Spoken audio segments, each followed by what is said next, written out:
ma fille ingrate m'a abandonnée dans une maison de retraite délabrée. « Tu es un fardeau dont je ne peux plus m'occuper », m'a-t-elle dit avant de partir avec mon gendre.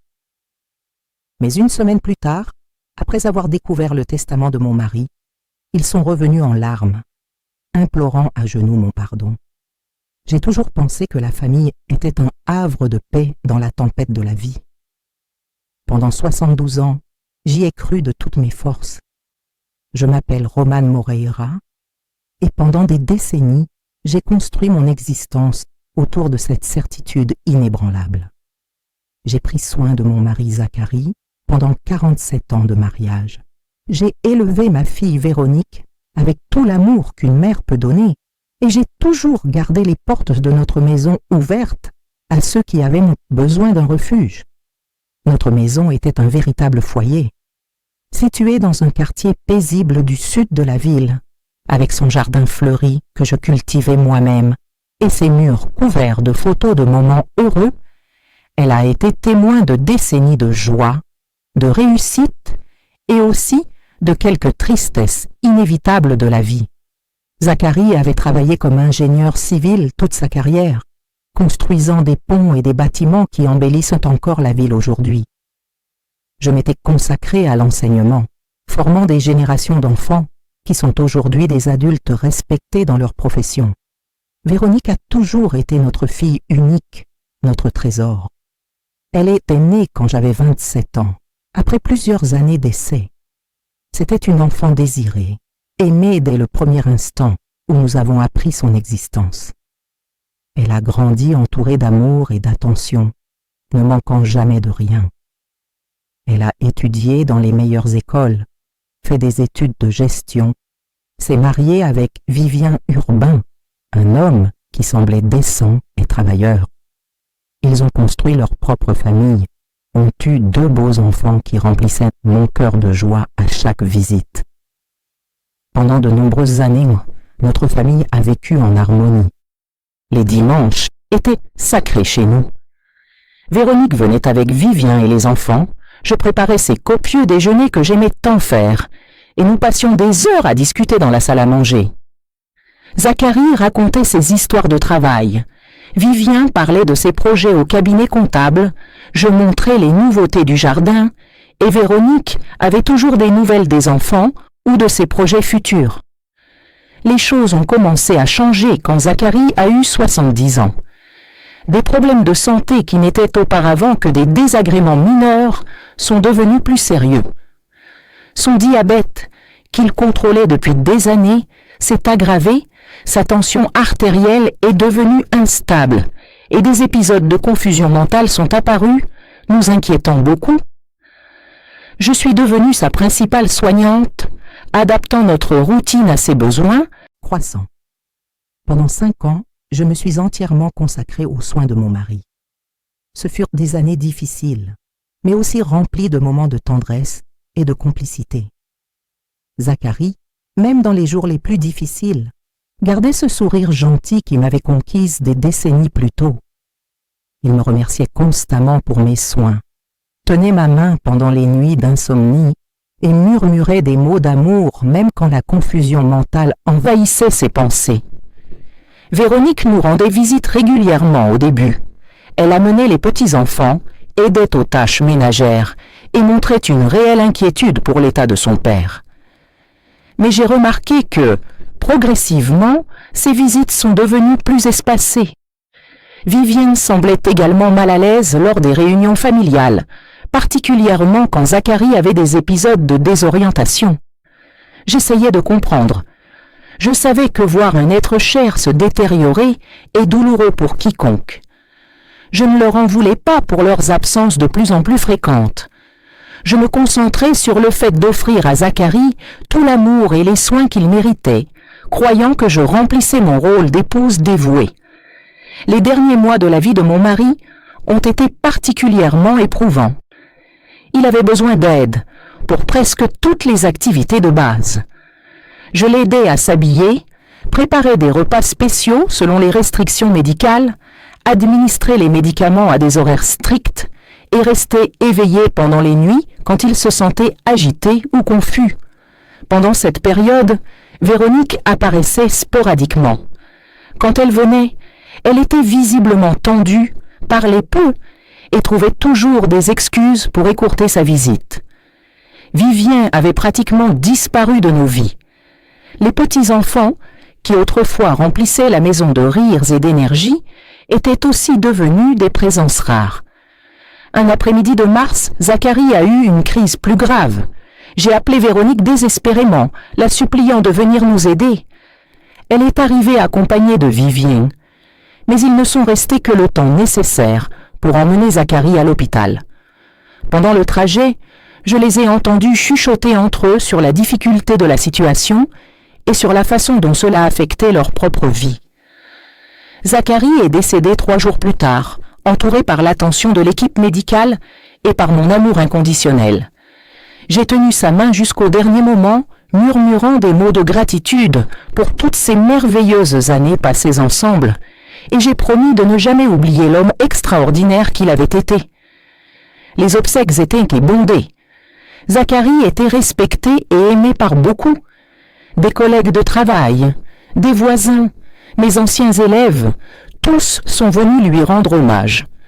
Véronique et Vivien étaient pas présents, accomplissant les formalités sociales, mais j'ai remarqué qu'il semblait plus préoccupé par des questions pratiques que véritablement en deuil. Après l'enterrement, je suis rentrée seule à la maison pour la première fois depuis des décennies. Le silence était assourdissant. Chaque pièce gardait des souvenirs précieux. Chaque objet racontait une histoire d'amour et de complicité. Je me suis assise dans le fauteuil préféré de Zacharie et j'ai pleuré comme je n'avais pas pleuré depuis des années. Les premiers jours de veuvage ont été dévastateurs. Je me réveillais en espérant trouver Zacharie à mes côtés. Je préparais le café pour 2 personnes par habitude et je parlais à sa photo comme s'il pouvait encore m'entendre. La solitude était une compagne cruelle et constante. Véronique est apparue quelques jours après les funérailles.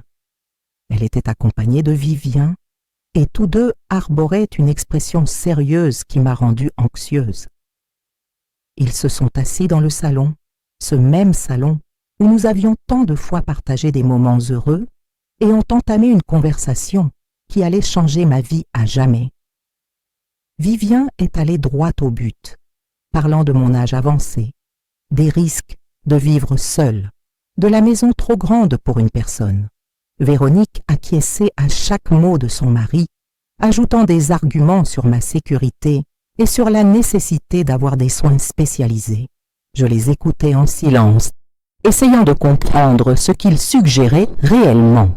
Je n'arrivais pas à croire que ma propre fille, la petite que j'avais bercée pendant des nuits d'insomnie, que j'avais consolée pendant toutes ces tristesses d'enfance et d'adolescence, était là en train de parler de me placer dans une maison de retraite. J'ai essayé d'argumenter, d'expliquer que je me sentais parfaitement capable de prendre soin de moi-même, que la maison était mon foyer et que je n'avais aucune intention de la quitter. Mais Vivien est resté inflexible, présentant des arguments sur les coûts, les responsabilités et les risques que je représentais, soi-disant pour eux. Véronique était restée silencieuse pendant la majeure partie de la conversation, se contentant d'approuver tout ce que son mari disait. Durant les semaines suivantes, la pression s'est considérablement intensifiée. Vivienne venait à la maison presque tous les jours, toujours accompagnée de ma fille, apportant des brochures de maisons de retraite et parlant de la nécessité de prendre une décision responsable. Véronique semblait de plus en plus impatiente face à ma résistance et ses paroles sont devenues progressivement plus dures et directes. Je me sentais comme si je perdais le contrôle de ma propre vie. À chaque visite, il se montrait plus déterminé à me convaincre que la seule option sensée était d'accepter le placement. Vivien est allé jusqu'à mentionner qu'il ne pourrait pas être responsable de moi si quelque chose arrivait et qu'il serait préférable pour tous que je sois dans un endroit avec des soins professionnels. La situation s'est rapidement détériorée quand j'ai commencé à réaliser qu'il prenait des décisions sur ma vie sans même me consulter. J'ai découvert qu'ils avaient déjà visité plusieurs établissements, qu'ils faisaient des devis et comparaient les prix comme si j'étais une marchandise à négocier. La sensation d'humiliation était dévastatrice. Un matin d'avril, Véronique est arrivée accompagnée de Vivien et d'un homme qui s'est présenté comme directeur d'une maison de retraite. Ils sont entrés dans mon salon, se sont assis comme s'ils étaient les propriétaires des lieux et ont commencé à discuter des détails pratiques de mon transfert. Je les observais, choquée, incapable de croire que ma propre fille était là, dans la maison où elle avait grandi, planifiant de m'en retirer contre ma volonté. Le directeur de l'établissement parlait des supposés avantages du lieu, des activités récréatives et des soins médicaux spécialisés. Mais je voyais au-delà des belles paroles. Quand ils m'ont montré des photos de l'endroit, j'ai immédiatement réalisé qu'il s'agissait d'un établissement de bas de gamme, avec des installations précaires et un aspect négligé. J'ai questionné Véronique sur le choix de cet établissement en particulier, et elle a répondu de manière évasive, parlant de questions financières et de la nécessité d'être pratique. Vivien a été plus direct, expliquant que c'était une option qui rentrait dans leur budget et que je devrais être reconnaissante qu'ils se proposent de prendre en charge les frais. J'ai essayé une dernière fois de faire appel aux sentiments de ma fille. Je lui ai rappelé tous les moments que nous avions partagés, comment je m'étais occupée d'elle pendant toute son enfance et son adolescence, comment j'avais toujours été présente à chaque moment important de sa vie. Mais Véronique est restée impassible, comme si mes paroles n'étaient qu'un bruit dérangeant. La date du transfert a été fixée sans mon accord. Urbain a tout organisé avec l'efficacité froide de quelqu'un qui résout un problème commercial. Ils ont engagé une entreprise de déménagement pour récupérer certains de mes vêtements et effets personnels, ont vendu des meubles sans même me consulter, et se sont occupés des papiers nécessaires comme si j'étais incapable de prendre mes propres décisions. Le jour venu, je me suis réveillée tôt et me suis assise sur la véranda, contemplant mon jardin une dernière fois. Les fleurs que j'avais plantées avec tant d'amour étaient en pleine floraison. Les rosiers que Zacharie m'avait aidé à cultiver exhibaient leurs couleurs vibrantes et les oiseaux chantaient comme si rien ne changeait. C'était une belle matinée d'automne, mais mon cœur était brisé. Véronique est arrivée ponctuellement, accompagnée de Vivien et d'un employé de l'établissement. Ils sont entrés dans la maison avec la hâte de personnes ayant une tâche désagréable à accomplir. Ma fille évitait mon regard, se concentrant sur la vérification que tout était organisé comme prévu. J'avais préparé une petite valise avec mes objets les plus importants, quelques photographies, les bijoux que Zacharie m'avait offerts au fil des années, quelques livres précieux et les lettres d'amour qu'il m'avait écrites pendant nos fiançailles.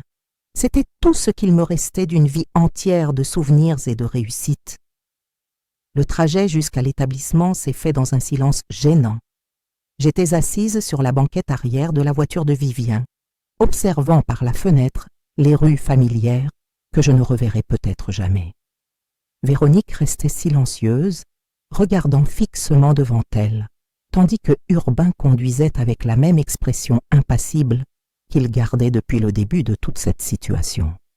À notre arrivée à l'établissement, ma première impression a confirmé toutes mes craintes.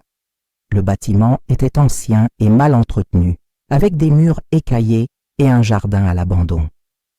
L'odeur de désinfectant masquait mal d'autres odeurs moins agréables, et le personnel semblait surchargé et découragé. La chambre qu'on m'avait attribuée était petite et désespérément impersonnelle. 2 lits étroits, une armoire partagée, une minuscule table et une chaise en plastique constituaient tout le mobilier. La fenêtre donnait sur une cour intérieure sans vie, où quelques personnes âgées marchaient lentement comme des fantômes d'elles-mêmes. Véronique m'a aidé à déballer mes quelques affaires, mais je sentais qu'elle était pressée de partir. Lorsque nous avons fini d'organiser mes effets personnels dans l'espace exigu, elle s'est tournée vers moi avec une expression mêlant culpabilité et irritation. C'est à ce moment qu'elle a prononcé les mots que je ne pourrai jamais oublier. Me regardant droit dans les yeux, avec une froideur qui m'a glacé le sang, Véronique a déclaré « Tu es un poids mort que je ne supporte plus », a-t-elle dit avant de se retourner et de marcher vers la porte où Vivien l'attendait. Ils sont partis sans se retourner, me laissant seul dans cette chambre étrange, entouré des débris d'une vie que j'avais construite avec tant d'amour et de dévouement.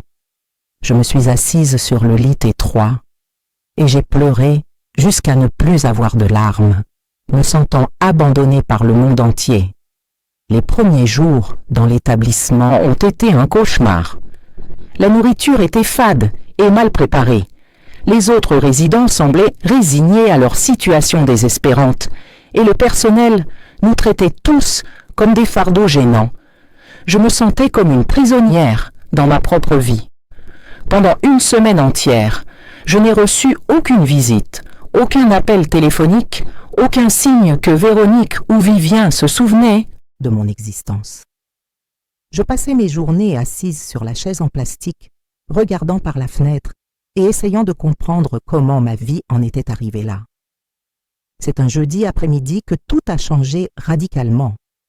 J'étais au réfectoire, essayant d'avaler une soupe claire qui servait de déjeuner, quand une employée est venue me chercher en disant que j'avais de la visite.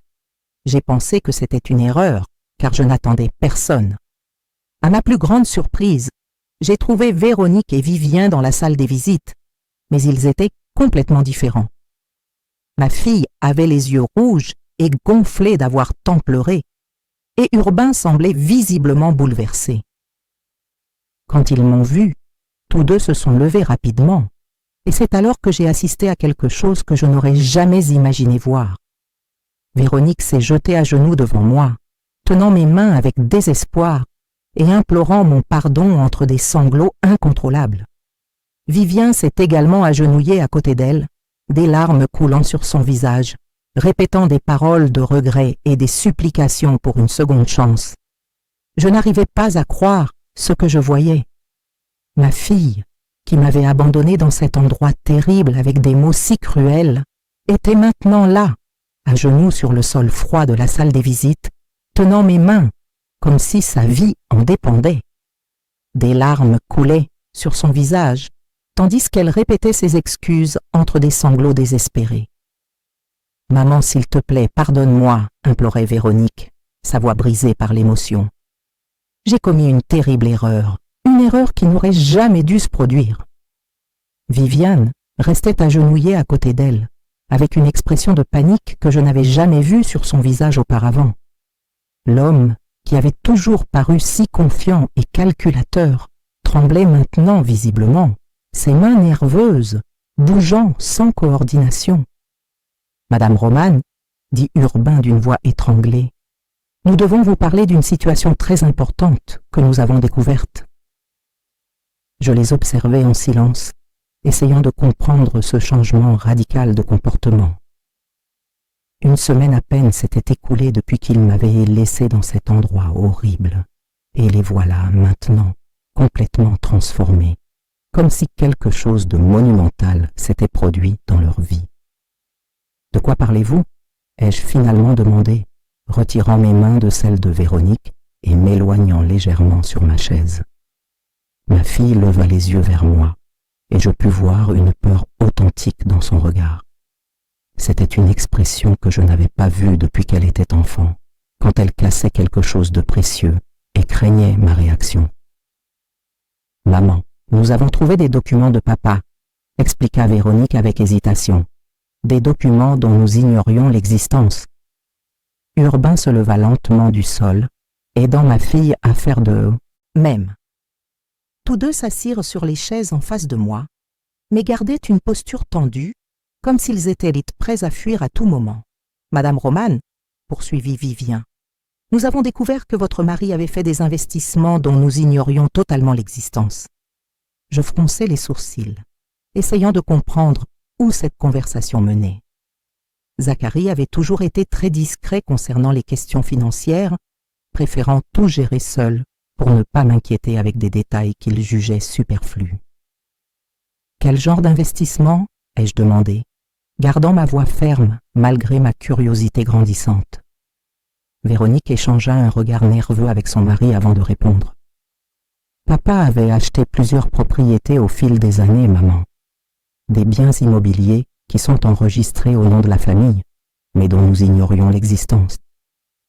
De plus, ajouta Urbain rapidement, il avait des comptes bancaires dans différentes institutions avec des montants très importants qui s'étaient accumulés pendant des décennies. Je restais silencieuse quelques instants, absorbant ces informations.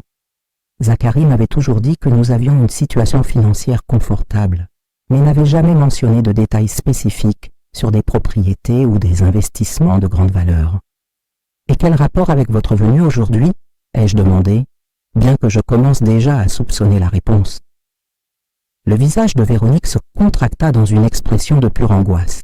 « Maman, nous avons découvert que tous ces biens sont liés à un testament très spécifique que papa a laissé. Un testament qui établit des conditions très claires sur l'héritage, compléta Vivien, sa voix devenant de plus en plus tendue. Je me penchai légèrement en avant sur ma chaise, fixant mes yeux sur eux deux. Quelles conditions? Véronique respira profondément avant de répondre, comme si elle s'apprêtait à avouer un crime terrible. Le testament stipule que tous les biens ne peuvent être transférés aux héritiers que si tu vis dans ta propre maison, sous tes propres soins, au moment du transfert. Et si ce n'est pas le cas, ai-je demandé, bien que je puisse déjà imaginer la réponse. Si vous êtes institutionnalisé ou sous les soins de tiers par une décision qui n'est pas exclusivement la vôtre, expliqua Urbain avec difficulté. Tous les biens doivent être donnés à des institutions caritatives spécifiées dans le document. Le silence qui suivit fut assourdissant. Je pouvais entendre le son distant des voix dans le couloir de l'institution, le bruit des chariots poussés par le personnel et les soupirs pesants des deux personnes en face de moi. Lentement, je commençais à comprendre l'ampleur de ce que Zacharie avait fait. Mon mari, même après sa mort, avait trouvé un moyen de me protéger des ambitions de notre fille et de son gendre. Il connaissait très bien le caractère de Urbain et avait prévu exactement ce qui pourrait arriver. « De combien d'argent parlons-nous » ai-je demandé calmement. Véronique déglutit avant de répondre. Selon les documents que nous avons trouvés, il y a plus de 2 millions d'euros en propriété et investissement, maman.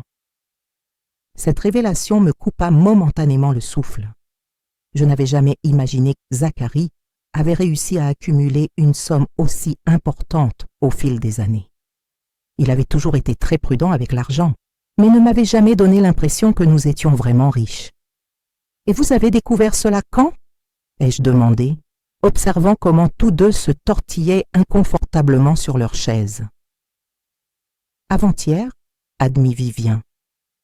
Nous étions en train d'organiser les derniers papiers de la maison pour finaliser la vente, quand nous avons trouvé un coffre-fort caché derrière une étagère dans la bibliothèque.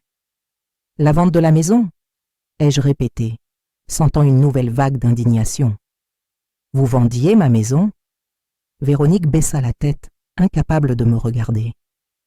Nous pensions qu'il serait préférable de liquider tous les biens pour payer l'établissement et...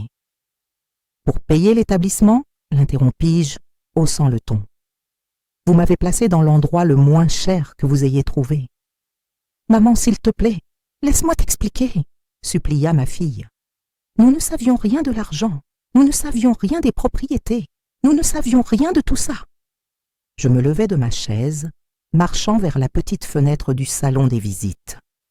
Dehors, je pouvais voir d'autres personnes âgées marchant lentement dans la cour intérieure, certaines poussant des déambulateurs, d'autres aidées par des employés fatigués. « Vous ne saviez pas » répétai-je lentement. « Mais vous pensiez quand même avoir le droit de prendre des décisions sur ma vie, ma maison, mes biens. Nous essayions de faire au mieux pour vous, » tenta d'argumenter Urbain, mais sa voix était faible et peu convaincante. Je me retournai pour leur faire face à nouveau. « Le mieux pour moi ou le mieux pour vous ?» Véronique se leva aussi, tendant les mains vers moi. « Maman, je sais que j'ai commis des erreurs terribles. Je sais que j'ai dit des choses horribles que je n'aurais jamais dû dire. Mais maintenant je comprends que j'avais complètement tort. »« Ah, maintenant vous comprenez, répondis-je avec amertume. Quelle coïncidence intéressante que cette compréhension arrive exactement au moment où vous avez découvert l'argent. Viviane se leva aussi, se joignant à sa femme dans ses supplications. Madame Romane, nous voulons corriger nos erreurs. Nous voulons vous sortir d'ici immédiatement et vous ramener chez vous. Chez moi ? Questionnai-je, croisant les bras. La maison que vous étiez en train de vendre ?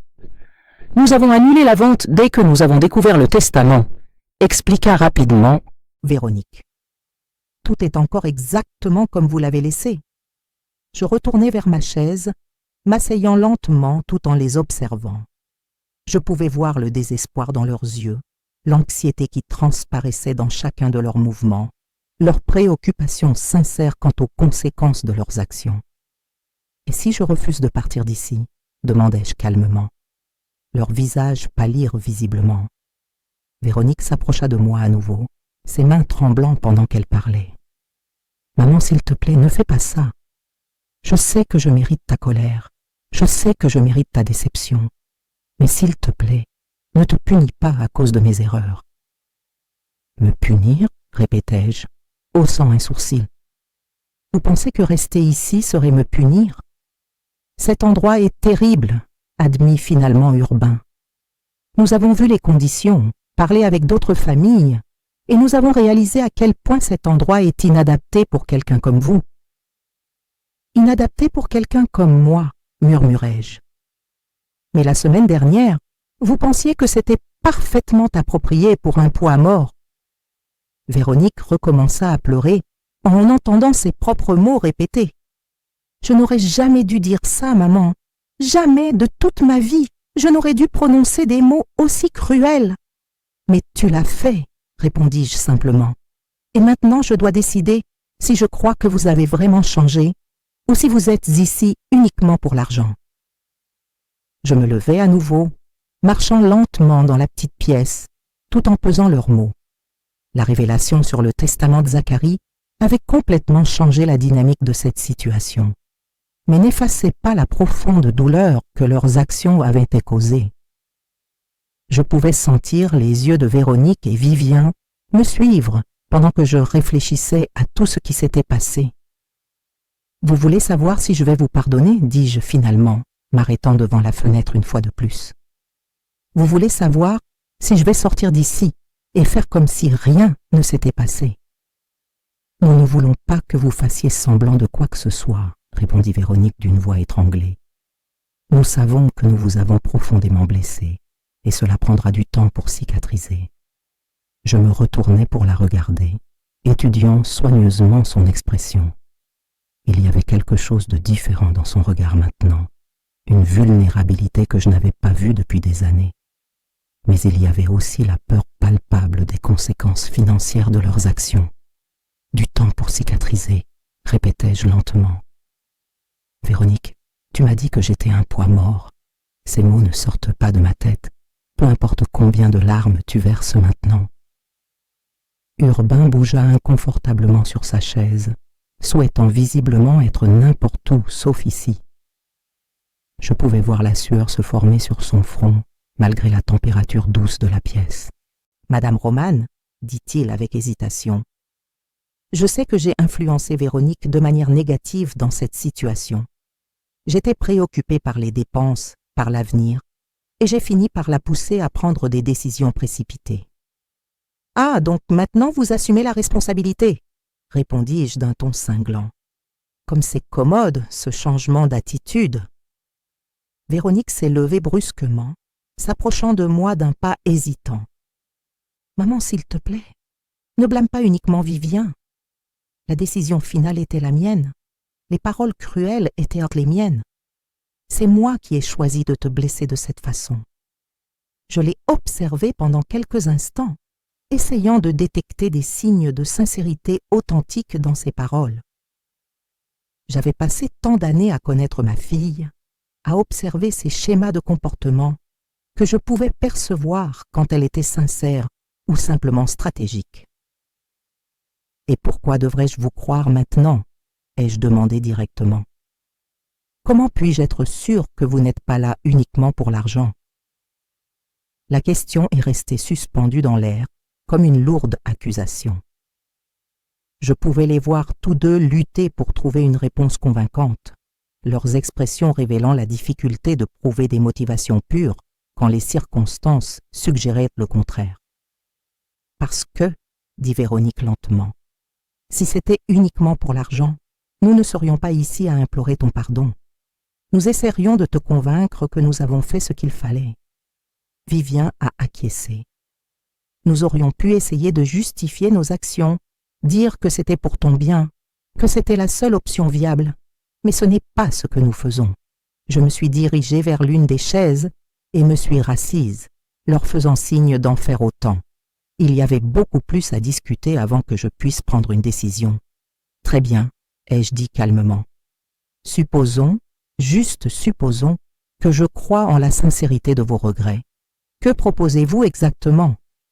Véronique a échangé un regard rapide avec son mari avant de répondre. « Nous voulons te ramener à la maison immédiatement. Nous voulons prendre soin de toi comme nous aurions toujours dû le faire. »« Prendre soin de moi ?» ai-je demandé en haussant un sourcil. « Comment comptez-vous faire cela exactement ? Nous pouvons engager une aide-soignante professionnelle pour rester avec vous pendant la journée, » a expliqué Urbain rapidement.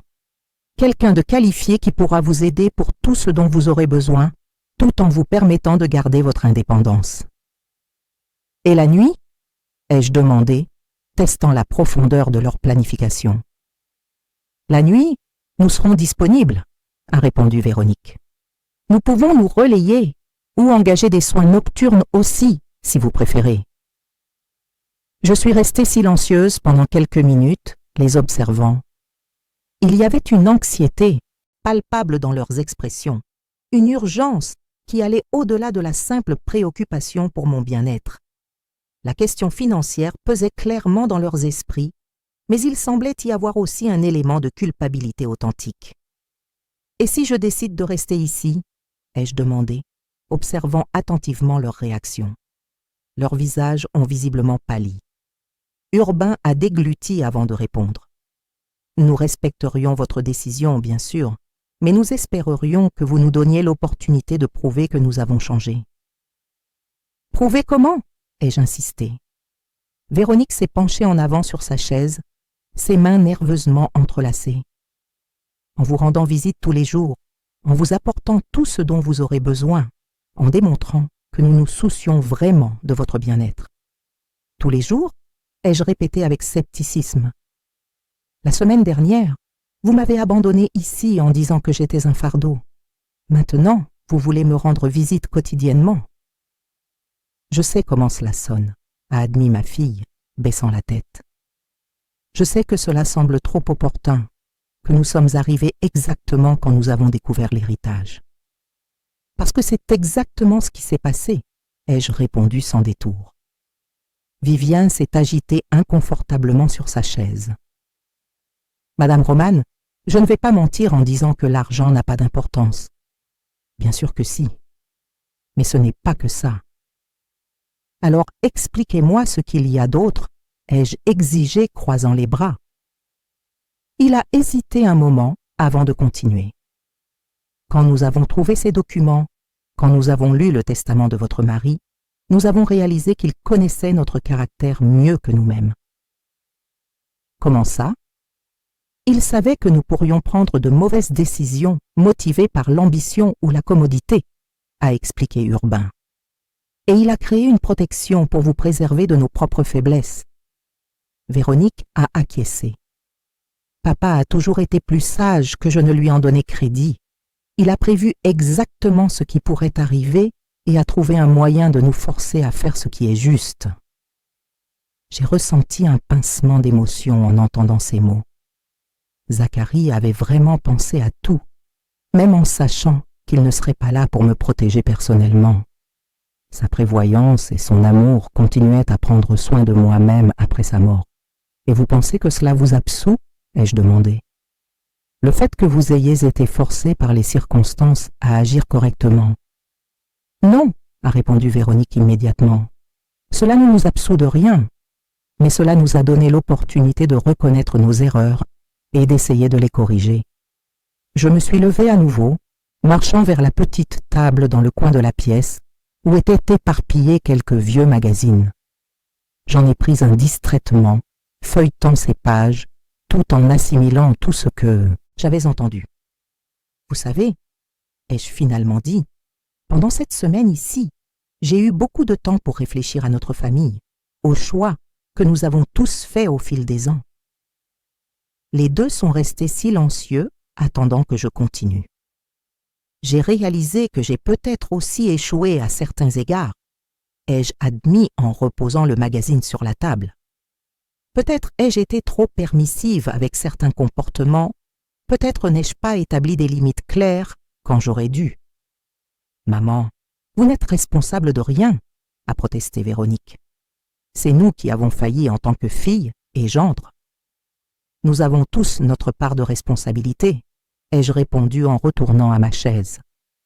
Mais cela ne change pas le fait que vous m'avez abandonné dans mon moment de plus grande vulnérabilité. Le silence qui a suivi était lourd et inconfortable.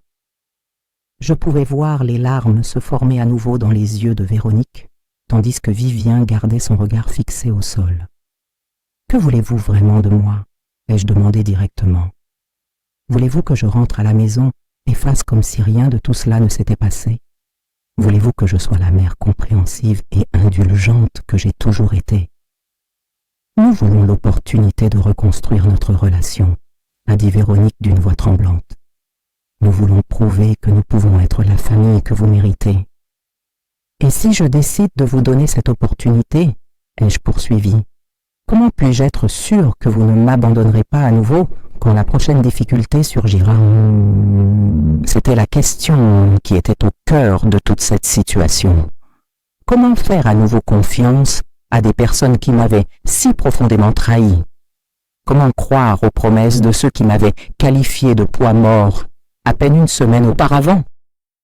Urbain s'est penché en avant, ses mains nerveusement entrelacées. Nous ne pouvons pas promettre que nous serons parfaits, Madame Roman. Mais nous pouvons promettre que nous ne prendrons plus jamais de décision concernant votre vie sans vous consulter d'abord. Et nous pouvons promettre, a ajouté Véronique, que nous ne dirons plus jamais de paroles cruelles motivées par la frustration ou la peur. Je les ai observées attentivement, cherchant des signes de sincérité dans leurs expressions. Il y avait quelque chose de différent en eux maintenant, une humilité qui n'existait pas avant. Mais il y avait aussi la conscience que ce changement avait été catalysé par la découverte de l'héritage. J'ai besoin de temps pour réfléchir, ai-je finalement dit. Ce n'est pas une décision que je peux prendre impulsivement. Ils ont tous deux acquiescé avec compréhension, bien que je puisse voir l'anxiété dans leurs yeux. La perspective de perdre un héritage de 2 millions d'euros les terrifiait clairement, mais il semblait aussi y avoir une préoccupation sincère pour notre relation familiale. « Combien de temps avez-vous besoin ?» a demandé Vivien avec hésitation. « Quelques jours ?» ai-je répondu. « Peut-être une semaine ?» Je pouvais voir le soulagement dans leurs expressions, en réalisant que je ne rejetais pas complètement leurs propositions. C'était un premier pas, une ouverture vers la possibilité d'une réconciliation. « Nous attendrons » a dit Véronique, se levant lentement de sa chaise. « Et en attendant, pouvons-nous vous rendre visite? Pas pour faire pression, mais juste pour montrer que nous nous soucions de vous ?» J'ai considéré la question pendant quelques instants avant de répondre. « Vous pouvez venir demain, mais je veux que vous m'apportiez quelque chose. »« Que souhaitez-vous » a demandé Urbain promptement. « Je veux que vous apportiez une copie du testament de Zacharie, » ai-je dit fermement. « Je veux lire chaque mot de mes propres yeux. » Ils ont immédiatement accepté, clairement disposés à satisfaire toute demande qui pourrait faciliter notre réconciliation. Il était évident que la découverte du testament avait complètement changé la dynamique de pouvoir entre nous, et ils étaient désespérés de regagner ma confiance. Alors qu'ils se préparaient à partir, Véronique s'est approchée de moi une dernière fois. « Maman, je sais que je ne mérite pas votre pardon après ce que j'ai dit et fait, mais je veux que vous sachiez que je regrette profondément chaque parole cruelle. Je l'ai observé pendant quelques instants avant de répondre. Le regret n'est que la première étape, Véronique. Reconstruire la confiance sera un processus beaucoup plus long et difficile. Elle a acquiescé avec compréhension, ses larmes cessant finalement. Il y avait une nouvelle détermination dans son regard, comme si elle comprenait enfin l'ampleur de ce qu'elle avait perdu et était prête à se battre pour le récupérer. Après leur départ, je suis restée assise dans mon fauteuil pendant longtemps, regardant la porte se fermer derrière eux. Le silence qui a suivi semblait plus lourd que d'habitude, chargé de tous les mots que nous avions échangés et des décisions qui restaient à prendre. Mon esprit bouillonnait de pensées contradictoires sur le regret, le pardon et la nature complexe des relations familiales. Je me suis levée lentement et me suis dirigée vers la petite fenêtre, observant Véronique et Vivien s'éloigner dans la cour de la maison de retraite. Ses pas semblaient plus lents maintenant, comme s'ils portaient le poids de notre conversation. J'ai pu voir ma fille s'essuyer les yeux avec un mouchoir, tandis que Urbain gardait une main protectrice sur son dos. C'était une scène qui aurait dû m'émouvoir, mais je ressentais encore une résistance intérieure, une voix prudente qui m'avertissait de ne pas me laisser emporter par l'émotion du moment. L'après-midi s'est déroulé étrangement tranquillement. J'ai participé au dîner collectif au réfectoire où certains résidents ont essayé d'engager la conversation sur mes visiteurs. Madame Amélia, une dame de 80 ans qui occupait la chambre à côté de la mienne, a fait remarquer qu'elle avait noté comme je semblais différente après la visite. « Votre fille semblait très émue en partant d'ici », a-t-elle observé en remuant distraitement la soupe claire qu'on nous avait servie. « J'espère que vous avez résolu vos différends. » J'ai souri poliment, mais je ne me sentais pas encline à partager les détails de notre situation. Comment pourrais-je expliquer la complexité de ce moment? Comment décrire ce mélange d'espoir et de méfiance qui me consumait? Plus tard, allongée dans mon lit étroit, j'ai réfléchi à tout ce qui s'était passé. La découverte du testament de Zacharie avait complètement changé la dynamique entre nous, mais soulevait aussi des questions profondes sur les véritables motivations derrière le repentir de ma fille. Avait-elle vraiment compris la cruauté de ses actions, ou était-elle simplement désespérée de ne pas perdre un héritage substantiel? Je me suis souvenu des mots qu'elle m'avait adressés la semaine précédente, des mots qui résonnaient encore dans mon esprit avec une clarté douloureuse. « Tu es un poids mort que je ne supporte plus », avait-elle dit avant de partir avec Urbain, me laissant dans cet endroit terrible sans même un regard en arrière. Ces mots s'étaient enfoncés dans mon cœur comme des poignards, et il ne serait pas facile de les oublier ou de les pardonner complètement. Mais il y avait aussi la sagesse de Zacharie à considérer. Mon mari avait exactement prévu cette situation et créé des garanties pour me protéger. Il connaissait notre fille mieux que je ne voulais l'admettre, connaissait ses faiblesses et ses tendances, et avait trouvé un moyen de s'assurer qu'elle fasse ce qui était juste, même si c'était pour des motivations imparfaites. Le lendemain matin, je me suis réveillée avec un sentiment d'anxiété que je n'arrivais pas à définir complètement. Je savais que Véronique et Vivien reviendraient avec le testament, et une partie de moi était curieuse de lire les mots exacts que Zacharie avait laissés. Une autre partie, cependant, craignait ce que je pourrais découvrir sur les véritables intentions de mon mari et sur le caractère de notre fille. La journée passa lentement. J'ai participé aux activités routinières de la maison de retraite. Un petit déjeuner fade, quelques heures dans la salle commune à feuilleter de vieux magazines, une courte promenade dans le petit jardin derrière le bâtiment. Mais mon esprit était constamment tourné vers la conversation à venir. Vers 2 heures de l'après-midi, une employée est venue m'informer que j'avais des visiteurs. Mon cœur s'est légèrement accéléré pendant que je me dirigeais vers le parloir.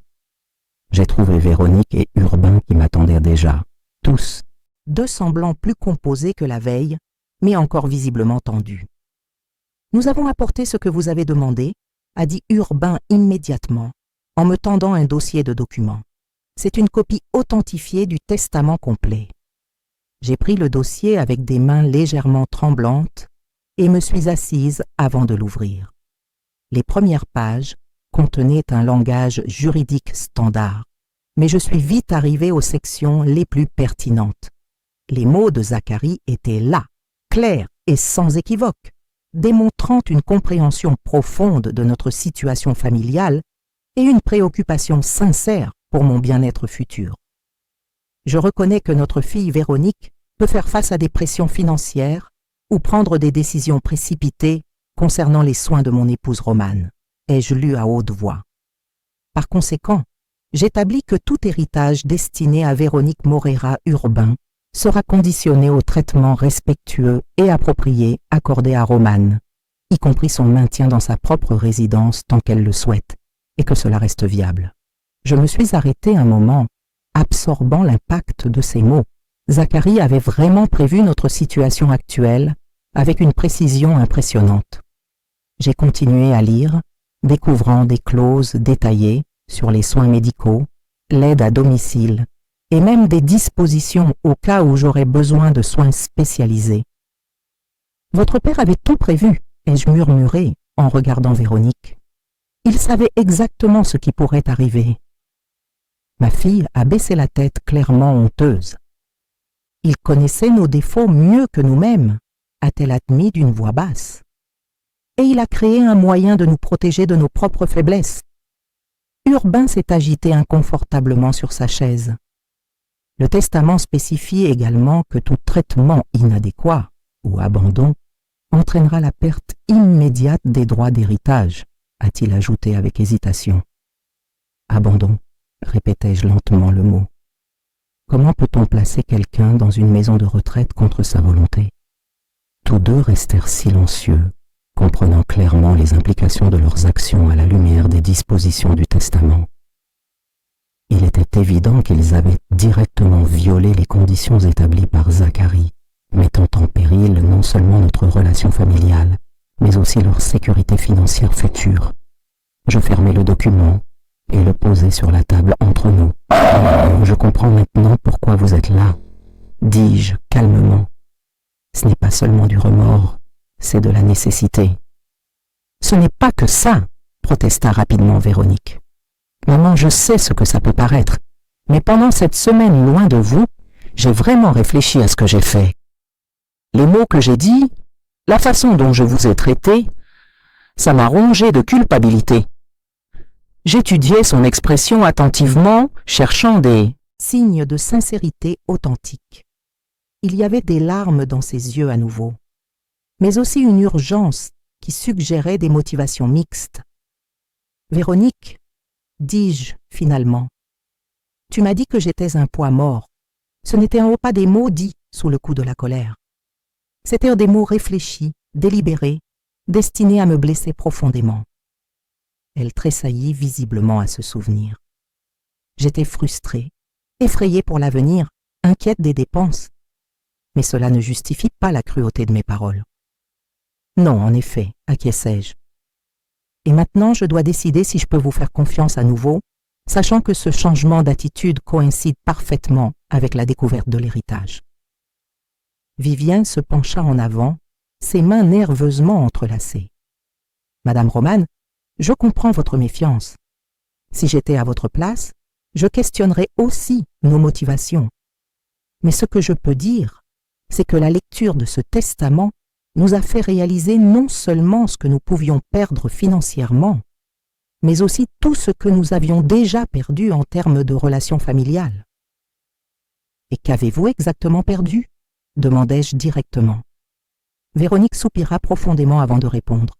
« Nous avons perdu votre confiance, votre respect, et nous avons failli perdre l'opportunité de vous avoir dans nos vies. Quand j'ai lu les mots de papa, j'ai réalisé qu'il essayait de nous sauver de nous-mêmes. Je restai silencieuse pendant quelques minutes, réfléchissant à ses paroles. Il y avait quelque chose de touchant dans l'idée que Zacharie avait essayé de protéger non seulement moi, mais aussi notre famille dans son ensemble. Il avait créé un mécanisme qui forcerait Véronique à confronter ses propres actions et peut-être à retrouver le chemin de la décence. « Si je décide de vous donner une seconde chance, dis-je lentement, Ce sera avec des conditions très claires.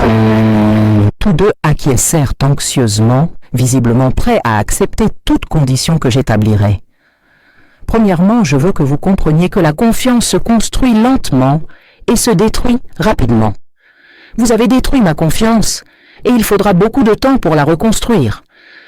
Nous comprenons parfaitement, répondit Urbain immédiatement. Deuxièmement, toute décision concernant mon avenir, mon logement, mes soins, sera prise en consultation avec moi. Plus jamais à propos de moi, sans moi. Véronique hocha vigoureusement la tête. Plus jamais, maman, je le promets. Et troisièmement, poursuivis-je, je veux que vous démontriez que vous avez changé par des actions, pas seulement des mots. Des visites régulières, une participation sincère à ma vie, le respect de mes choix et de mon autonomie. Nous ferons tout cela, et plus encore, promit ma fille, ses larmes coulant librement maintenant. Je les observai encore quelques instants, posant toutes les variables dans mon esprit. La situation était complexe, pleine de nuances émotionnelles et pratiques qui ne pouvaient être facilement défaites ou oubliées. Mais il y avait aussi la possibilité d'un renouveau, d'une seconde chance pour notre famille fragmentée. « Très bien, dis-je finalement. Je vais rentrer à la maison avec vous. » Le soulagement sur leur visage fut immédiat et palpable. Véronique se leva rapidement comme si elle voulait m'embrasser, mais hésita, clairement incertaine sur la façon de procéder. « Mais, ajoutai-je, levant une main pour tempérer son enthousiasme, ce sera une période d'essai, une période pour nous prouver les uns aux autres que nous pouvons reconstruire notre relation familiale. » Urbain acquiesça avec compréhension. « Combien de temps souhaitez-vous que dure cette période d'essai ?» Je considérai la question attentivement. « 6 mois, répondis-je. 6 mois pour démontrer que vous avez vraiment changé, que vous pouvez me traiter avec le respect et l'affection qu'une mère mérite. »« Et si nous n'y arrivons pas ?» demanda Véronique avec hésitation. « Alors je reprendrai mes propres décisions concernant mon avenir, répondis-je simplement. Et vous devrez vivre avec les conséquences de vos choix, y compris les implications du testament de Zacharie. » La conversation qui suivit fut plus pratique, centrée sur les détails de mon départ de la maison de retraite et de mon retour à la maison. Nous avons discuté des arrangements pour les soins à domicile, des modifications nécessaires à la maison pour mon confort et établi un planning pour les visites régulières et les activités familiales. Pendant que nous parlions, j'ai ressenti un mélange complexe d'émotions. Il y avait de l'espoir, certainement, mais aussi de la prudence. Du soulagement de quitter cet endroit terrible, mais aussi de l'appréhension sur ce que l'avenir pourrait apporter. Par-dessus tout, il y avait ce sentiment que Zacharie était en quelque sorte présent, nous guidant par sa sagesse et sa prévoyance, même dans son absence. Quand j'ai quitté la maison de retraite 3 jours plus tard, j'emportais avec moi bien plus que ma petite valise d'effets personnels. J'emportais aussi une nouvelle perspective sur la complexité des relations familiales et sur la sagesse silencieuse de Zacharie qui continuait à nous guider même après son départ. Le voyage de retour à la maison fut silencieux, ponctué seulement par les commentaires occasionnels de Véronique sur les changements qu'ils avaient apportés à la maison pendant mon absence. Ils avaient installé des barres d'appui dans la salle de bain, réorganisé certains meubles pour faciliter mes déplacements et engagé une dame appelée Donna Thierry pour aider aux tâches ménagères et me tenir compagnie pendant la journée.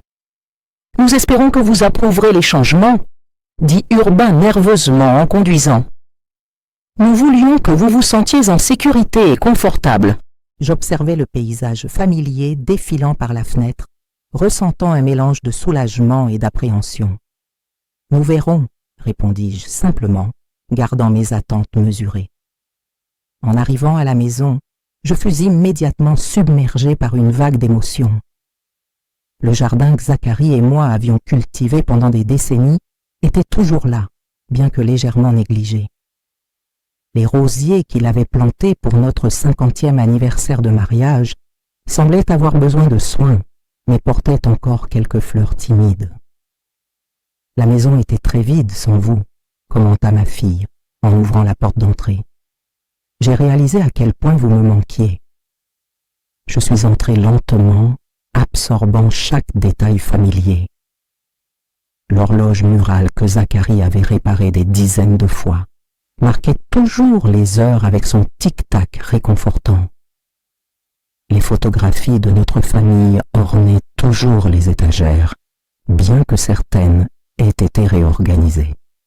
Mon fauteuil préféré était resté au même endroit dans le salon, avec une nouvelle couverture pliée sur la coudoir.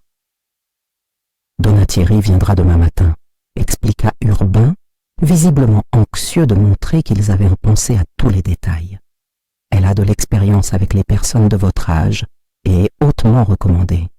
Je me suis dirigé vers mon fauteuil et me suis assise prudemment, vérifiant s'il m'offrait toujours le même confort qu'avant. Le rembourrage familier s'est moulé à mon corps comme un souvenir physique de la maison, et pour la première fois en une semaine, je me suis sentie vraiment détendue. « Merci », ai-je dit sincèrement. « C'est bon d'être de retour. » Véronique s'est approchée avec hésitation, comme si elle n'était pas sûre de la distance à maintenir. « Maman, je sais qu'il y a encore beaucoup à réparer entre nous, mais je veux que vous sachiez que chaque jour que vous avez passé dans cet endroit m'a tourmentée. J'ai étudié son expression attentivement. Il y avait de la sincérité dans ses yeux, mais aussi une vulnérabilité que je voyais rarement chez ma fille. Le regret est un sentiment complexe, Véronique. Parfois, il naît d'une véritable conscience de l'erreur, d'autres fois de la conscience des conséquences. Elle a baissé la tête, comprenant clairement la distinction que je faisais. Peut-être que ça a commencé avec les conséquences, a-t-elle admis à contre-cœur. Mais c'est devenu quelque chose de plus profond quand j'ai vraiment compris ce que j'avais fait. Urbain est resté près de la porte, visiblement mal à l'aise avec l'intensité émotionnelle de la conversation. Je pouvais voir qu'il était anxieux d'établir une routine normale, d'aller de l'avant sans trop s'attarder sur les aspects les plus douloureux de notre situation. « Vivian !» ai-je attiré son attention directement. « Vous avez aussi quelque chose à dire ?» Il a bougé nerveusement avant de répondre. « Madame, Romane, je sais que mon rôle dans tout cela a été problématique. J'aurais dû m'opposer plus fermement quand l'idée de la maison de retraite est venue. J'aurais dû insister pour explorer d'autres alternatives. En effet, vous auriez dû, ai-je acquiescé sans hésitation. Mais vous ne l'avez pas fait. La question maintenant est « Pourquoi ?» La question l'a pris au dépourvu, et j'ai pu voir qu'il luttait pour formuler une réponse honnête. Je crois que je me suis laissé emporter par la pression financière et la commodité de la solution la plus facile, a-t-il finalement admis. Je ne me suis pas arrêté pour vraiment considérer l'impact émotionnel sur vous. C'était une réponse plus honnête que ce que j'attendais, et j'ai senti un léger adoucissement dans mon attitude envers lui. Au moins maintenant, vous le reconnaissez, ai-je commenté. C'est un début. Les jours suivants ont établi une routine prudente mais fonctionnelle. Madame Thierry s'est révélée être une compagne agréable et compétente.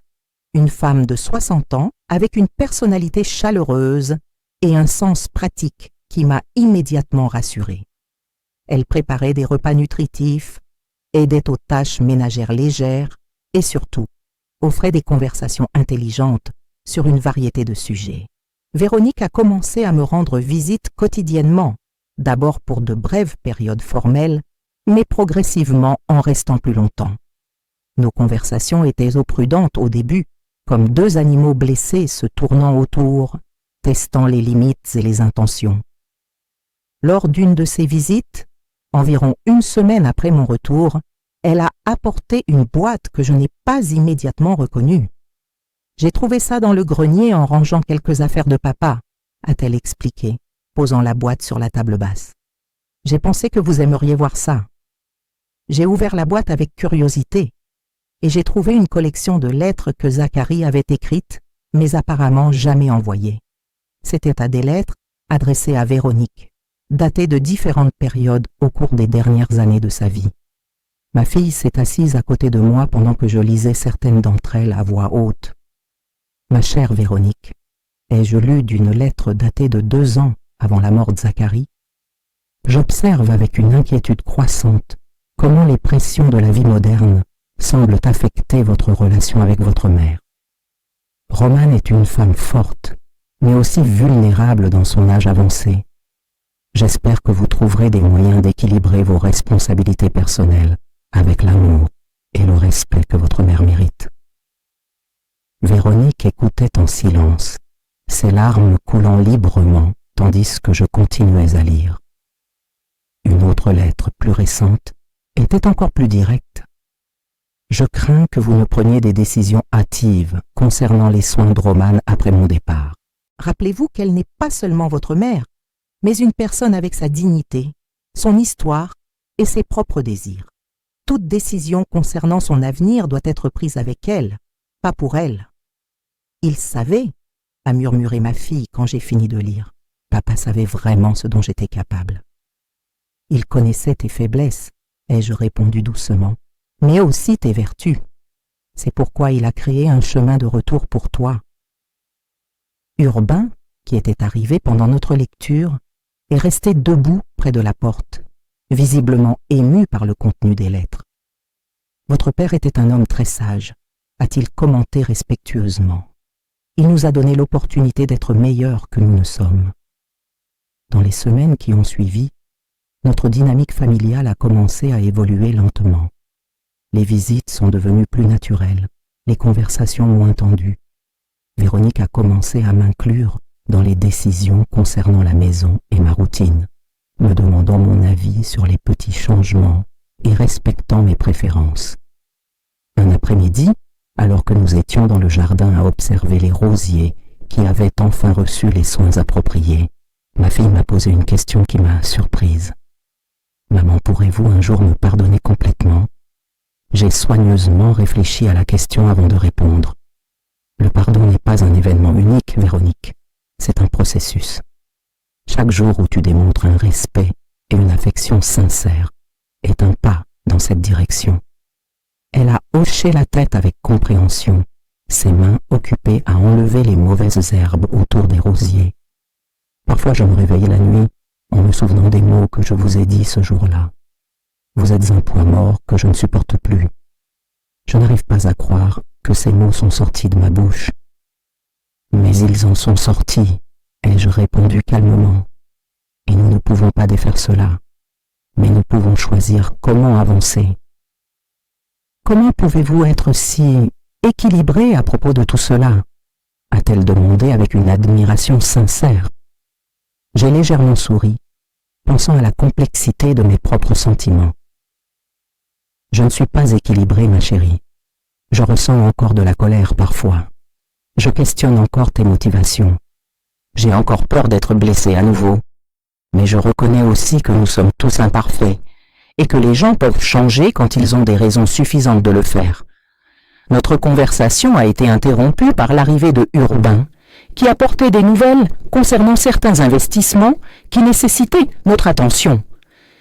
J'ai observé comment il s'adressait à moi avec un respect sincère, m'incluant dans la discussion et expliquant des détails qu'il aurait auparavant considérés comme inutiles à ma compréhension.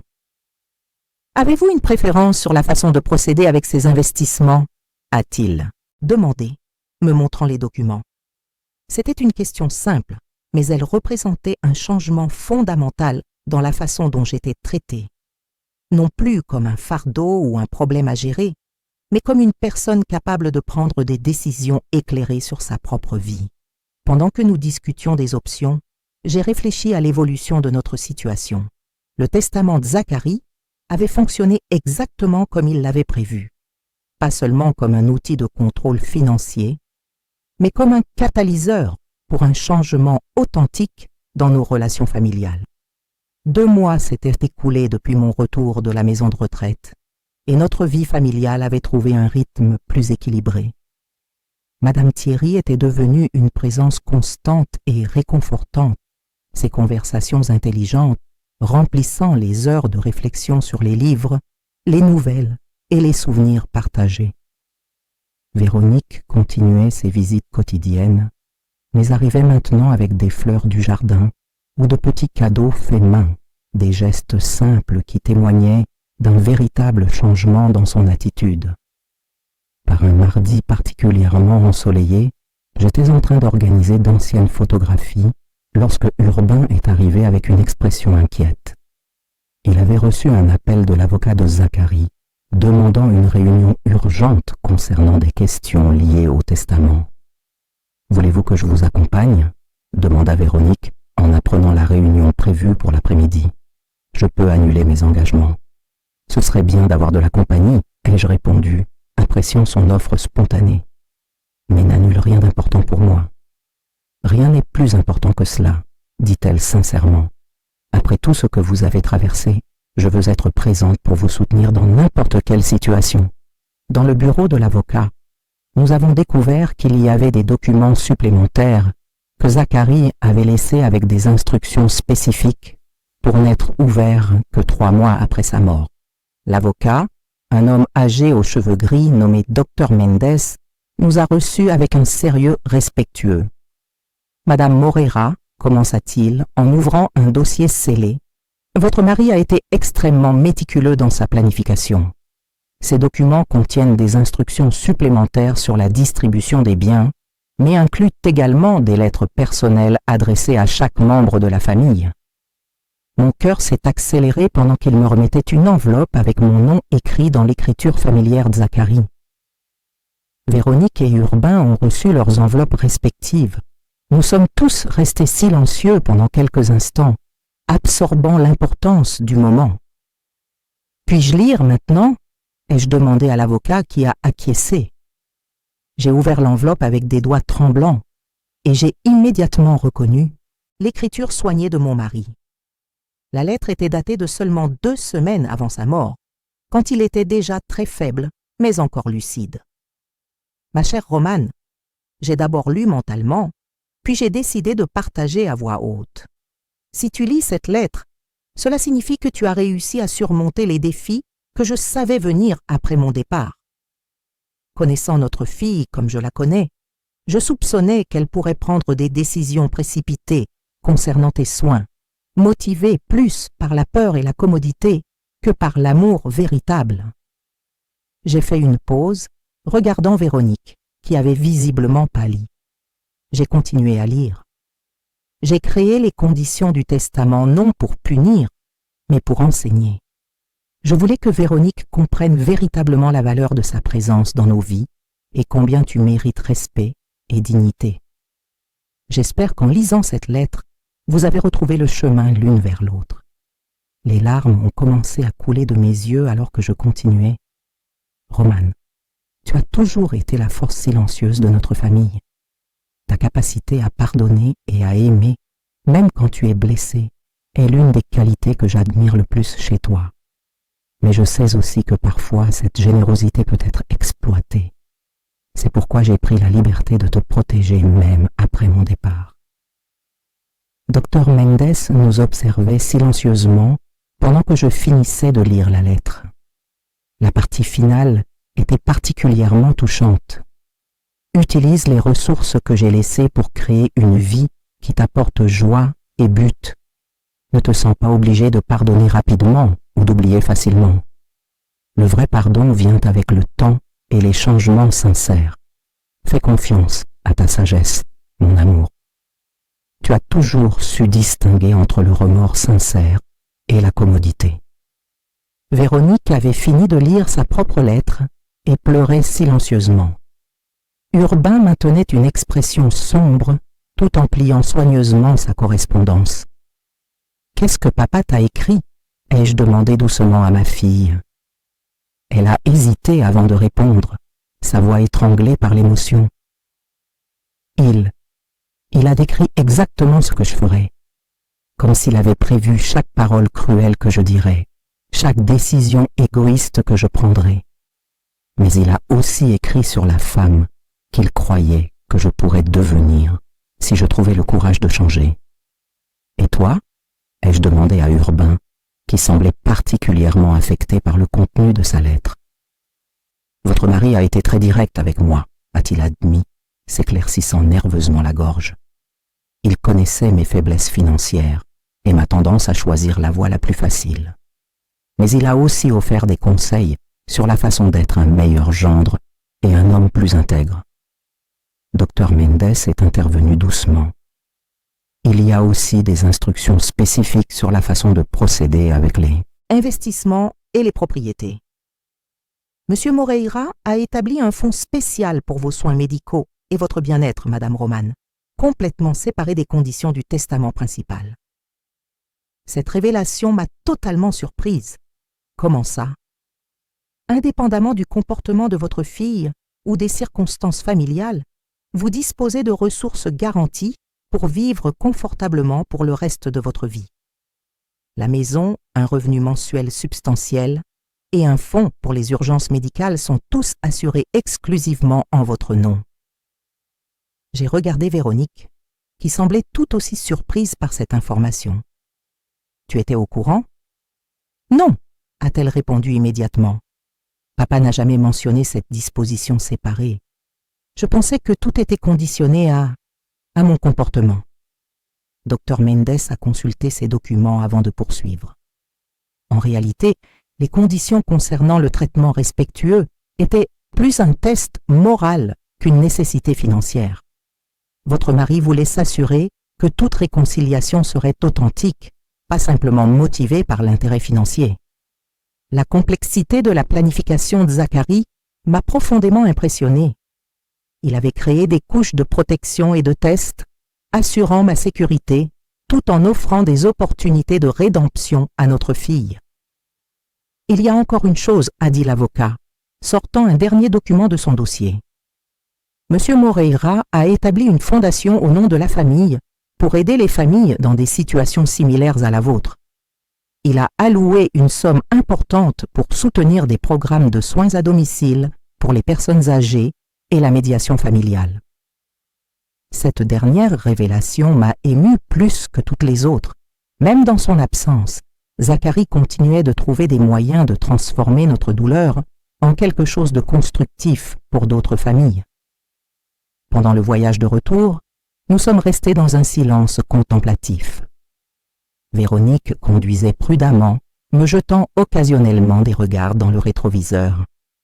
Urbain feuilletait pensivement les documents que nous avions reçus. « Maman, » a dit ma fille finalement, « je peux te poser une question ?»« Bien sûr. » « Peux-tu imaginer ce que c'est de vivre en sachant qu'on a complètement déçu la personne qu'on aimait et respectait le plus au monde ?» La question m'a prise au dépourvu par son honnêteté brute. « J'imagine que c'est très douloureux. »« C'est plus que douloureux, » a-t-elle continué, sa voix se brisant légèrement. « C'est comme porter un poids qui ne diminue jamais, un rappel constant de qui tu es vraiment quand personne ne regarde. » J'ai tendu la main pour toucher doucement son épaule. « Mais les gens peuvent changer, Véronique. Papa croyait en cela. C'est pourquoi il t'a créé des opportunités pour démontrer ce changement. » Parfois je me réveille la nuit en entendant ma propre voix dire « Ces horribles mots », a-t-elle avoué. « Vous êtes un poids mort que je ne supporte plus. Comment ai-je pu dire ça à ma propre mère ?» La mention directe de ces mots a ramené la douleur de ce terrible moment, mais m'a aussi permis de la voir à travers la perspective du repentir sincère de ma fille. Tu l'as dit parce que tu avais peur, tu étais frustrée et tu prenais des décisions basées sur la panique plutôt que sur l'amour, ai-je répondu calmement. Mais ce qui importe maintenant, c'est comment tu choisis de vivre avec ce souvenir. Je veux passer le reste de ma vie à compenser ce moment, a-t-elle dit avec détermination. Je veux que tu saches que chaque jour depuis lors a été une tentative de devenir la fille que papa savait que je pouvais être. Quand nous sommes arrivés à la maison, nous avons trouvé Donatieri qui préparait le dîner, son visage s'illuminant en nous voyant. La normalité domestique contrastait agréablement avec l'intensité émotionnelle de l'après-midi. « Comment s'est passée la réunion ?» a-t-elle demandé en m'aidant à m'installer dans le salon. « Révélatrice », ai-je simplement répondu, assimilant encore tout ce que nous avions découvert. Ce soir-là, seule dans ma chambre, j'ai relu plusieurs fois la lettre de Zacharie. Ces derniers mots résonnaient dans mon esprit. Fais confiance à ta sagesse, mon amour. Tu as toujours su distinguer entre le repentir sincère et la convenance. J'ai regardé par la fenêtre le jardin où ces rosiers fleurissaient sous la lumière de la lune, et j'ai senti une paix profonde s'installer dans mon cœur. Zacharie m'avait donné non seulement la sécurité financière, mais aussi la structure pour reconstruire notre famille sur des bases plus solides. Le pardon, ai-je réalisé, n'était pas quelque chose que j'accordais en une seule fois, mais quelque chose que nous construisions quotidiennement à travers les choix que nous faisions tous. Et pour la première fois depuis sa mort, j'ai senti que nous étions sur la bonne voie. 6 mois plus tard, j'étais dans le jardin ce matin d'octobre, observant les rosiers que Zacharie avait plantés des décennies auparavant, fleurissant dans toute leur gloire automnale, quand Véronique est arrivée avec une surprise qui allait changer notre routine établie. Elle était accompagnée des petits-enfants, Olivier et Nadine, que je n'avais pas vus depuis des mois à cause des contraintes familiales que nous avions traversées. « Grand-mère Romane !» s'écria Olivier, courant vers moi avec l'énergie typique de ses 12 ans. Nadine, plus réservée à 15 ans, s'approcha avec un sourire timide mais sincère. « Je les ai amenés pour le week-end », expliqua ma fille, observant attentivement ma réaction. « Si cela ne vous dérange pas, bien sûr. Je sais que notre situation a été délicate. J'ai embrassé mes petits-enfants avec une émotion que je n'avais pas ressentie depuis longtemps, remarquant combien ils avaient grandi pendant notre séparation forcée. Olivier avait considérablement poussé, tandis que Nadine avait développé une nouvelle maturité dans son regard, comme si les événements familiaux récents l'avaient forcé à comprendre prématurément les complexités adultes. « Cela ne me dérange pas du tout, » ai-je répondu sincèrement, tenant leurs mains. « Cette maison a toujours été plus joyeuse avec vous ici. » Madame Thierry est apparue à la porte de la cuisine, souriant à la vue des enfants. Durant les mois précédents, elle était devenue non seulement une employée, mais une confidente précieuse, quelqu'un avec qui je pouvais discuter ouvertement de mes doutes concernant le processus de réconciliation avec Véronique et Urbain.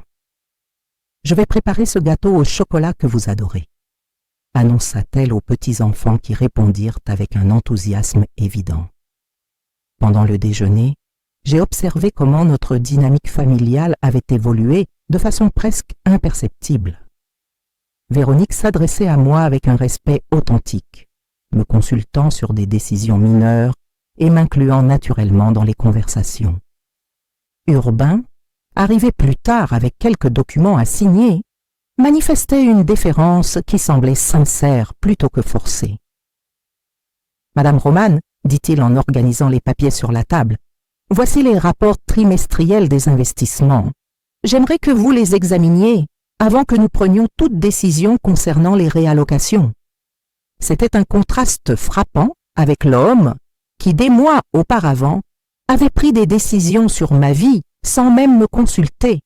La transformation n'avait pas été instantanée, mais graduelle, construite à travers de petits gestes quotidiens de respect et de considération. « Olivier, raconte à grand-mère ton projet de science », suggéra Véronique, visiblement fière des réalisations de son fils. Le garçon s'anima immédiatement, commençant une explication élaborée sur les volcans qui me fit sourire pour la première fois depuis longtemps, avec une joie pure et simple. Nadine contribuait occasionnellement avec des corrections scientifiques, démontrant une intelligence vive qui me rappelait Zacharie dans sa jeunesse. Après le déjeuner, pendant que les enfants exploraient le jardin qui leur avait manqué pendant notre séparation, Véronique et moi nous sommes assises sur la véranda où tant de conversations importantes avaient eu lieu au fil des années. « Comment vous sentez-vous, maman ?» demanda-t-elle, utilisant un ton qui combinait une préoccupation sincère avec le respect de mon autonomie. Physiquement, émotionnellement, par rapport à tout. J'ai considéré la question attentivement avant de répondre. Mieux que je ne l'espérais, ai-je admis honnêtement. Il y a des jours difficiles, des moments où je ressens encore de la colère ou de la méfiance. Mais il y a aussi des jours comme aujourd'hui où je peut voir la famille que nous avons toujours voulu être. Elle acquiesça avec compréhension, ses mains occupées avec un coussin qu'elle brodait comme cadeau pour moi. C'était un projet qu'elle avait commencé des semaines auparavant, y travaillant pendant ses visites quotidiennes, comme une forme de méditation et de réparation silencieuse. Parfois, je me réveille encore au milieu de la nuit en me souvenant de ce jour terrible, confessa-t-elle, sa voix basse, pour ne pas être entendue par les enfants. Les mots que j'ai dits, la façon dont je vous ai abandonné dans cet endroit horrible, je ne sais pas si je pourrai un jour me pardonner complètement. Le pardon de soi est parfois plus difficile que le pardon des autres, ai-je répondu, observant Olivier qui tentait d'escalader un arbre que j'avais moi-même grimpé dans mon enfance. Mais c'est nécessaire pour avancer de manière saine. Urbain nous a rejointes sur la véranda, apportant du café préparé par Madame Thierry. Sa présence ne me causait plus l'inconfort que je ressentais des mois auparavant, bien que notre relation reste prudemment cordiale plutôt que véritablement chaleureuse. « Madame Romane, dit-il, s'asseyant respectueusement, je voulais vous remercier pour la patience dont vous avez fait preuve envers nous pendant ce processus.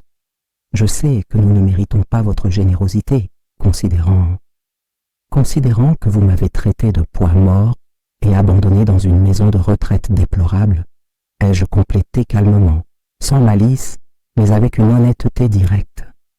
Il déglutit, visiblement encore mal à l'aise, avec les rappels directs de ses actions passées. Exactement. Il n'y a pas d'excuse pour ce que nous avons fait, mais nous sommes reconnaissants pour l'opportunité d'essayer de réparer nos erreurs. Nadine s'approcha à ce moment-là, interrompant notre conversation sérieuse avec une question sur les fleurs que Zacharie avait plantées. J'ai expliqué l'histoire de chaque rosier, comment il avait choisi des variétés spécifiques pour différentes occasions spéciales, et j'ai vu dans ses yeux une nouvelle appréciation pour le grand-père qu'elle avait perdu très jeune. Grand-père pensait vraiment à tout, n'est-ce pas ? Commenta-t-elle avec perspicacité. Même à la façon de prendre soin de vous après son départ. Son observation m'a surprise par sa maturité. Comment ça, ma chérie ? Maman m'a parlé du testament, de la façon dont grand-père a créé des règles pour s'assurer qu'on vous traite bien, expliqua Nadine avec une gravité dépassant son âge. C'était très intelligent de sa part. Véronique semblait légèrement gênée par la franchise de sa fille, mais ne l'interrompit pas. Nous avions convenu que les enfants méritaient de comprendre, en des termes adaptés à leur âge, ce qui s'était passé dans notre famille.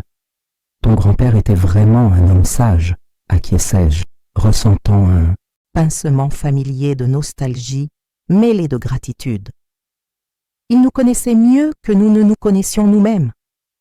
Au fil de l'après-midi, j'observais comment notre famille avait trouvé un nouvel équilibre. Ce n'était pas le même qu'avant la mort de Zacharie, et ça ne pourrait jamais l'être. Il y avait des cicatrices, des précautions, et des souvenirs douloureux qui feraient toujours partie de notre histoire. Mais il y avait aussi quelque chose de nouveau, une honnêteté plus profonde, un respect gagné à travers l'adversité, et une appréciation consciente de ce que nous avions failli perdre. Pendant le dîner, Olivier posa une question qui me prit au dépourvu. « Mamie, vous allez toujours vivre ici toute seule ?» La question flotta dans l'air quelques instants. Véronique et Urbain échangèrent des regards nerveux, visiblement inquiets de la tournure que pourrait prendre la conversation. « Pourquoi demandes-tu ça, mon chéri ?» répondis-je, gagnant du temps pour formuler une réponse appropriée. « C'est que cette maison est très grande pour une seule personne, expliqua-t-il avec sa logique enfantine. Et vous semblez moins seul quand nous sommes là. » Je souris devant son observation innocente mais perspicace. « Cette maison contient beaucoup de bons souvenirs, Olivier. Je ne me sens pas seul ici car ton grand-père est encore présent de bien des façons. »« Mais si vous avez besoin d'aide, » insista Nadine, montrant une préoccupation sincère. « Je veux dire, Donna Thierry est merveilleuse, mais s'il arrive quelque chose la nuit. » Véronique se pencha en avant, clairement intéressée par ma réponse. Nous savions que cette question surgirait éventuellement, à mesure que je continuerais de vieillir. Quand et si le moment viendra où j'aurai besoin de plus de soins, répondis-je prudemment. Nous prendrons cette décision ensemble, en famille. L'important est que ce soit un choix fait avec amour et respect, non par peur ou commodité. Urbain acquiesça avec compréhension. Et cette fois, toute décision sera prise avec vous, pas pour vous, dit-il, faisant écho aux paroles que nous avions discutées plusieurs fois durant notre réconciliation. Après le dîner, pendant que les enfants regardaient la télévision dans le salon, Véronique m'aida à arroser les plantes de la véranda. C'était une activité simple que nous avions transformée en rituel de connexion, un moment pour des conversations plus profondes, loin des oreilles curieuses. « Maman, dit-elle avec hésitation, je peux vous poser une question personnelle ? » « Tu peux toujours, répondis-je, ajustant l'arrosoir dans ses mains. Vous m'avez vraiment pardonné ? Complètement, je veux dire. Ou y a-t-il encore une partie qui garde du ressentiment ? La question était juste et méritait une réponse honnête. Le pardon n'est pas un interrupteur qu'on active d'un coup, expliquai-je, choisissant mes mots soigneusement. C'est plutôt comme un jardin qu'il faut cultiver quotidiennement. Certains jours, il fleurit complètement, d'autres jours, il nécessite plus de soins. Elle absorba ma réponse en silence, continuant d'arroser les plantes avec des mouvements pensifs. Mais je peux dire, continuai-je, que chaque jour qui passe, chaque geste sincère d'affection et de respect que tu montres rend ce jardin un peu plus fort et plus beau. Quand vint l'heure de coucher les enfants, j'insistais pour qu'ils dorment dans les chambres qui avaient toujours été les leurs quand ils venaient nous rendre visite. Olivier choisit la chambre qui avait été celle de Véronique dans son enfance, tandis que Nadine préféra la chambre d'amis avec vue sur le jardin. Plus tard, quand la maison fut enfin silencieuse et que tout le monde s'était retiré, je m'assis dans mon fauteuil préféré dans le salon, contemplant les événements des derniers mois. Le parcours depuis ce terrible jour à la maison de retraite jusqu'à ce moment de paix relative avait été plus complexe et stimulant que tout ce que j'avais affronté auparavant. Je pris une des lettres que Zacharie avait laissées, relisant ses sages paroles sur le pardon, la famille et les secondes chances. Il avait compris que les gens sont imparfaits, qu'ils commettent des erreurs terribles, mais aussi qu'ils sont capables de changements authentiques quand ils sont confrontés aux conséquences de leurs actes. L'horloge au mur marquait presque minuit quand j'entendis des pas légers dans l'escalier. Véronique est apparue dans le salon, portant la robe de chambre que je lui avais offerte il y a des années, tenant 2 tasses de thé. « Je pensais que vous seriez réveillé, » dit-elle en me tendant l'une des tasses. Je n'arrivais pas à dormir. J'ai accepté le thé avec reconnaissance, appréciant ce geste simple et cette compagnie inattendue. Je réfléchissais aussi à tout, ai-je avoué. Nous sommes restés assis ensemble dans un silence confortable pendant quelques minutes, écoutant les bruits nocturnes familiers de la maison que nous aimions toutes les deux. C'était un moment de paix que nous n'avions pas connu depuis longtemps, libre des tensions et des précautions qui avaient marqué notre réconciliation. « Maman », dit Véronique finalement, sa voix douce dans le calme de la nuit, « merci de m'avoir donné une seconde chance. Je sais que je ne la méritais pas, mais je suis éternellement reconnaissante de l'avoir reçue. » J'ai tendu la main pour toucher la sienne, ressentant la connexion authentique qui avait été restaurée entre nous. « Tout le monde mérite une seconde chance, ma chérie. Ton père le savait quand il nous a créé ce chemin de retour. » Quand nous nous sommes enfin dit bonne nuit et que Véronique est montée dans sa chambre, je suis restée quelques minutes de plus dans le salon, savourant ce sentiment de plénitude que je n'avais pas ressenti depuis la mort de Zacharie. Notre famille avait été brisée, puis réparée, pas exactement comme avant, mais peut-être d'une manière plus forte et plus consciente. J'ai regardé par la fenêtre le jardin où les rosiers de Zacharie dormaient sous la douce lumière de la lune, et j'ai su qu'il aurait été fier de la façon dont nous avions retrouvé notre chemin les uns vers les autres. L'amour, ai-je réalisé, doit parfois être brisé pour être véritablement compris et apprécié.